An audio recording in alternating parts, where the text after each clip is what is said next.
Zimbabwe పర్యటనకు ఎంపిక చేసిన భారత్ జట్టులో స్వల్ప మార్పులు అయితే చోటు చేసుకున్నాయి. ఈ పర్యటనలోని 5 టీ20ల సిరీస్ కోసం భారత సెలక్షన్ కమిటీ ఆల్రెడీ 15 మంది జట్టులతో కూడిన జట్టును అయితే భారత్ జట్టును ఇప్పటికే ప్రకటించింది. దీనికి గాను శుభ్మాన్ గిల్ను సారథిగా అయితే ఎంపిక చేసింది.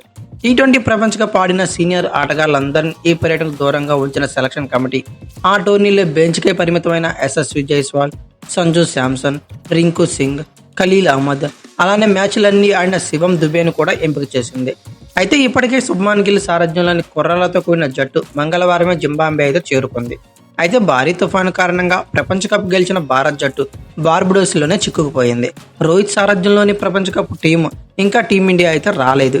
దీంతో ఈ జట్టులోని ఉన్న శివం దుబే, సంజు శాంసన్, యశస్వి జైస్వాల్ని జింబాబ్వే పర్యటన నుంచి తప్పిస్తున్నట్లు బీసీసీఐ తెలిపింది. వీరి స్థానాల్లో తొలి 2 టీ20లకు గాను కేకేఆర్ యువ పేసర్ అయిన హర్షిత్ రాణా, అలాగే గుజరాత్ టైటన్స్ యొక్క ఓపెనర్ అయిన సాయి సుదర్శన్, అలాగే పంజాబ్ కింగ్స్ ప్లేయర్ అయిన జితేష్ శర్మలను ఎంపిక చేసింది. తొలి 2 టీ20లు ముగిసిన అనంతరం శివం దుబే, సంజు శాంసన్, యశస్వి జైస్వాల్ టీమిండియాతో కలుస్తారని స్పష్టం చేసింది. ఈ మేరకు మంగళవారం బీసీసీఐ ఓ ప్రకటన అయితే విడుదల చేసింది. టీ20 ప్రపంచ కప్ రిజర్వ్డ్ ప్లేయర్గా ఎంపిక చేసిన రింకు సింగ్, ఖలీల్ అహ్మద్లను మాత్రం తొలి 2 టీ20లకు ఎంపిక చేశారు. ఆ ఇద్దరం ప్రస్తుతం భారత్ జట్టులో ఉన్నారా లేక స్వదేశం వచ్చేసారా అనే దానిపై అయితే క్లారిటీ లేదు.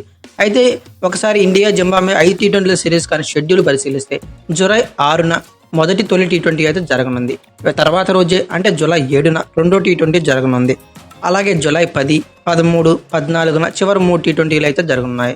అన్నీ కూడా హరారే స్పోర్ట్స్ క్లబ్లోనే జరగనున్నాయి. ఒకే వేదికగా జరగనున్నాయని అర్థమవుతుంది.